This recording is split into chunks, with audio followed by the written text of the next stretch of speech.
L'auto-édition, c'est un moyen de publier ton livre ou n'importe quel projet sans dépendre d'une maison d'édition. Il y a plusieurs façons de s'auto-éditer et c'est ce qu'on va voir dans cette vidéo. Avant ça, je te souhaite la bienvenue sur la chaîne. Ici, je parle de tout ce que tu as besoin de savoir si tu es professionnel dans l'illustration, je parle d'administratif, je parle de facturation, de comment ça se passe un projet client, de communication, de stratégie, de plein de choses. Donc, bienvenue sur la chaîne et on va attaquer directement qu'est-ce que c'est l'auto-édition. Alors, j'avais déjà fait une vidéo sur ma chaîne où je disais la différence entre l'auto-édition et les maisons d'édition, donc c'est un fonctionnement qui est vraiment différent. Si ça t'intéresse, je te remets la vidéo dans la description. Je te fais un résumé. Quand tu fais de l'auto-édition, plutôt que de te faire éditer par une maison d'édition, là tu vas chercher un prestataire, un imprimeur, qui va imprimer ton projet, tout simplement. Donc en fait tu payes un prestataire pour imprimer ton livre et ensuite tu te débrouilles un peu comme tu veux et comme tu peux pour réussir à vendre par exemple ton livre ou ton jeu ou ce que tu as auto-édité.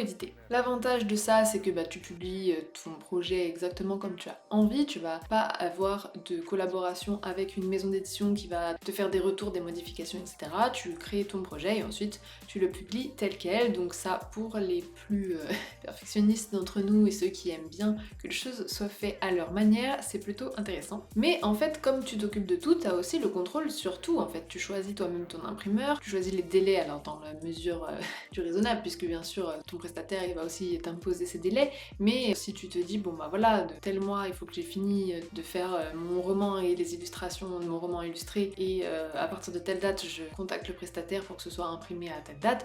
Voilà, tu as quand même beaucoup plus la main mise, alors que quand tu contactes des maisons d'édition, tu sais pas, déjà tu sais pas si on va accepter ton projet, et ça peut prendre des années, en fait tu sais pas vraiment si tu vas être édité ou pas. Financièrement, j'allais dire c'est plus intéressant de s'auto-éditer. Financièrement, tu reçois 100% des bénéfices quand tu t'auto-édites, c'est-à-dire que quand tu fais une vente, tout est pour toi, il n'y a pas une maison d'édition qui perçoit tout et qui te reverse un pourcentage sur les ventes. Mais par contre, ça marche dans les deux sens, c'est-à-dire que c'est pas la maison d'édition qui va payer l'impression, qui va payer la communication, qui va payer la distribution, c'est toi qui dois t'occuper de tout.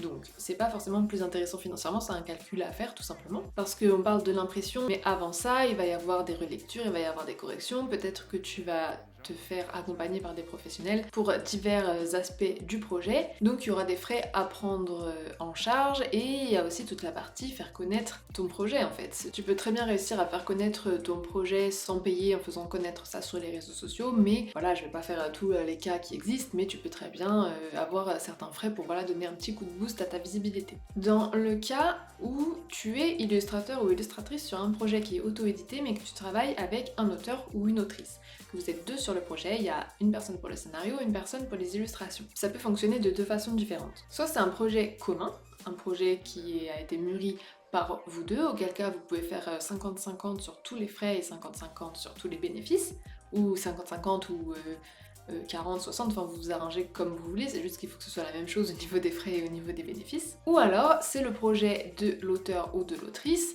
qui fait appel à toi pour les illustrations, mais du coup dans ce cas-là, toi tu deviens le prestataire de cette personne en fait, au même titre que la personne elle va devoir trouver un prestataire pour imprimer, pour faire ceci, pour faire cela, elle trouve un prestataire pour faire les illustrations. Donc dans ce cas-là, c'est cette personne qui paye tout, dont toi, dont ton travail, et c'est cette personne qui reçoit tous les bénéfices. Toi tu lui fais payer la prestation, la cession de droit, etc. Tu lui fais payer en fait comme si c'était un client, ça devient un client en fait. J'aimerais quand même faire un avertissement sur l'auto-édition, parce que ça peut paraître un peu comme magique entre guillemets, parce que forcément si tu passes par ça, tu es sûr de publier ton livre, mais par contre c'est quand même quelque chose qui demande de beaucoup s'investir en temps ou en argent, ou même les deux, parce que tout simplement tu dois vraiment t'occuper de tout. Après, si c'est un projet qui te tient énormément à cœur, le fait de s'occuper de tout, c'est une partie de plaisir en fait, donc c'est une belle aventure même si ça peut être difficile sur certains aspects.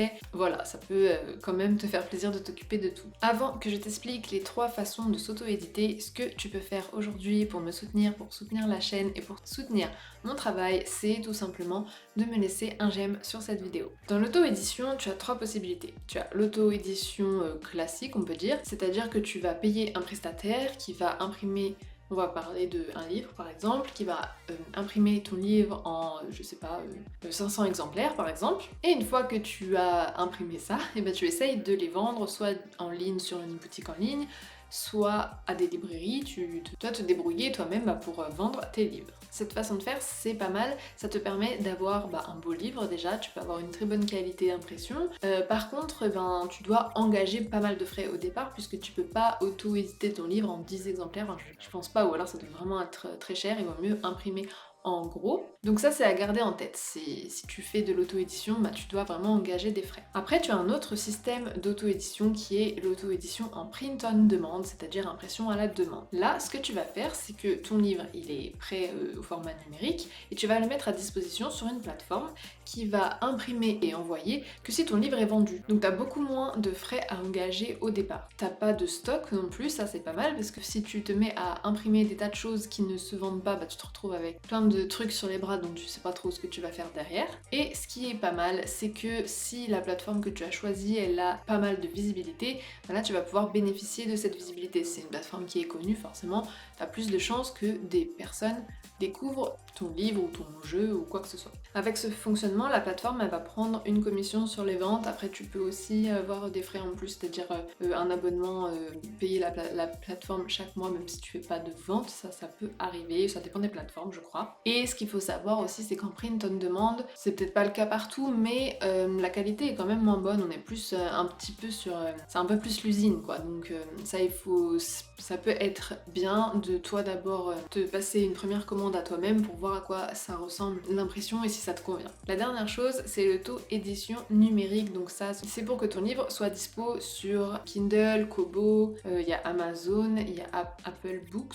Donc là, il n'y a pas de frais, il n'y a pas de stockage, ton livre il est accessible absolument partout. Mais par contre, tu n'as pas de livre physique, donc ça c'est un petit peu dommage et surtout, encore c'est juste un roman à la limite, pourquoi pas, mais quand on est sur un livre illustré, on aime bien quand même avoir le produit entre les mains et il y a certaines illustrations, c'est vraiment dommage de les avoir sur une liseuse. Des fois les liseuses c'est en noir et blanc en plus, donc l'auto-édition numérique ça peut ne pas te convenir du tout si toi tu as vraiment envie d'auto-éditer dans le sens avoir ton livre entre les mains. Si tu es illustrateur ou illustratrice et que tu veux régulièrement des conseils sur ton activité, je te mets dans la description ma newsletter. C'est un endroit où je creuse beaucoup de sujets et c'est uniquement pour les illustrateurs et illustratrices. Tu peux aussi regarder la vidéo qui s'affiche ou aller voir sur ma chaîne, j'ai plein d'autres vidéos pour les illustrateurs. Quant à moi, je te dis à jeudi prochain.